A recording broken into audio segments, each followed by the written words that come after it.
The Galactic Council had always viewed Earth with a mixture of amusement and disdain. Ambassador Zethkari of the Vorthan Empire adjusted his crystalline throat resonators as he addressed the assembled delegates, his 4 eyes gleaming with condescension. "Honored colleagues," his voice rang through the vast chamber, "we speak today of the species that calls itself humanity. These creatures have barely mastered interplanetary travel.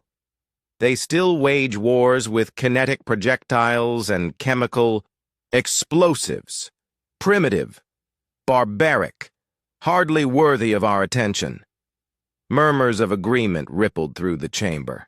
The ethereal collective's representative, a being of pure energy contained within a crystalline form, pulsed with what could only be interpreted as laughter. The insectoid hive mind delegate clicked their mandibles in amusement. "They have submitted an application for membership in our council," Zethkari continued, his tone dripping with mockery. "I propose we deny this request. What could such a backward species possibly offer our advanced civilization?" The vote was unanimous. Earth's application was rejected with prejudice. 3 standard galactic years later, the draconic hegemony made their move. The reptilian empire had been expanding aggressively across the outer rim, enslaving primitive species and strip mining entire systems. When they reached the Sol system, they expected easy prey, another backward world to add to their growing collection of slave colonies.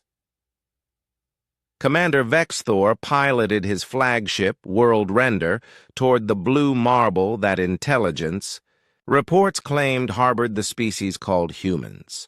His scanner arrays detected primitive orbital installations and what appeared to be rudimentary defensive satellites.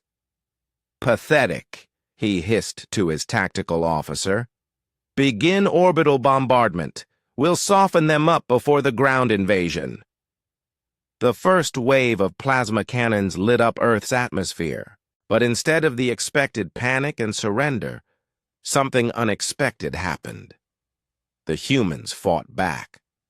Not with the desperate flailing of a dying civilization, but with cold, calculated precision that sent ice through Vexthor's blood. Their primitive, nuclear missiles struck with surgical accuracy, guided by quantum-encrypted targeting systems that somehow bypassed draconic jamming technology. Their chemical propulsion interceptors moved with impossible agility, swarming draconic fighters like angry hornets. But it was what happened next that would haunt Vexthor's nightmares for the rest of his considerably shortened life. The humans didn't just defend, they attacked. Admiral Sarah Chen stood on the bridge of the UES Defiance, humanity's first true warship, cobbled together from salvaged draconic technology and human ingenuity. Her crew had been mining asteroids just months before, but they adapted to warfare with a speed that terrified their enemies. "Target their command ship," she ordered, her voice steady as death itself. "All batteries, full spread." The Defiance unleashed hell. Humanity had taken the Draconic's own energy weapons and improved them, miniaturized them, made them more efficient. But more importantly, they had done something no other species in the galaxy had thought to do. They had weaponized their own creativity.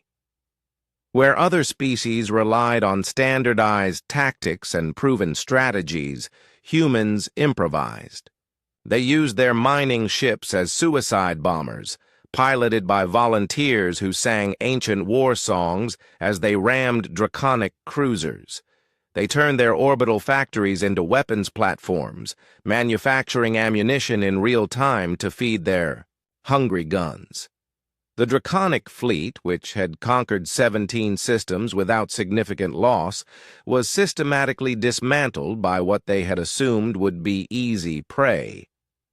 Vexthor's final transmission to Draconic High Command was intercepted by Galactic Council monitoring stations.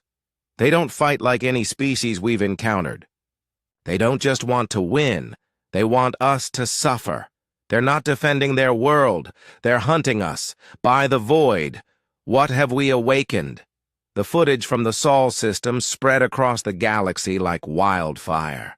Species that had dismissed humanity as primitive savages watched in stunned silence as human forces pursued fleeing draconic ships across 3 star systems, showing no mercy, taking no prisoners. Captain Liu Wei of the UES Retribution cornered the last draconic squadron, near Jupiter's moons. His message to them was broadcast across all frequencies. You came to our home. You tried to take our world. You hurt our people. Now you learn what humans do to those who threaten what we love. The Galactic Council emergency session was called, within hours of the Sol campaign's conclusion. Ambassador Zethkari's 4 eyes were wide with something approaching terror as he watched the battle recordings. "This changes everything," whispered the Ethereal Collective's representative, their energy form flickering with anxiety. "We called them primitive because they still wage war. We didn't consider that perhaps they wage war because they're so very, very good at it." The hive mind delegates' clicking had taken on a nervous quality. "Our species evolved beyond warfare eons ago. We forgot what it looked like. But these humans, they've refined it into an art form." When the human delegation arrived at the council station aboard their repurposed warship, the galaxy's most advanced civilizations fell silent. Admiral Chen, still bearing scars from the Sol campaign, stood before the same chamber that had rejected her species 3 years prior. "Honored delegates," she began, her voice carrying the quiet authority of someone who had stared death in the face and made it blink first. "We received your message. You called us primitive. You said we had nothing to offer your advanced civilization." She gestured to the holographic display showing the wreckage of the draconic fleet drifting through space. "We've reconsidered our application for membership. Not because we need your protection, but because you need ours. The galaxy is a dangerous place, and you've all forgotten how to fight. You've grown soft in your advanced civilizations, comfortable in your technology, content with your peace." The chamber was dead silent. But peace, honored delegates, is not the absence of the capacity for violence. Peace is having the strength to choose restraint. We are humanity. We remember what war looks like. And if you'll have us, we'll make sure you never have to remember it yourselves. The vote for humanity's admission to the Galactic Council was, once again, unanimous. But this time, it was unanimous approval. The galaxy had learned an important lesson. Calling someone primitive was dangerous when you'd forgotten what primitive actually meant. In humanity's case, it meant they still remembered the oldest truth in the universe, that sometimes peace could only be preserved by those willing to wage war, and humans, it turned out, were very willing indeed.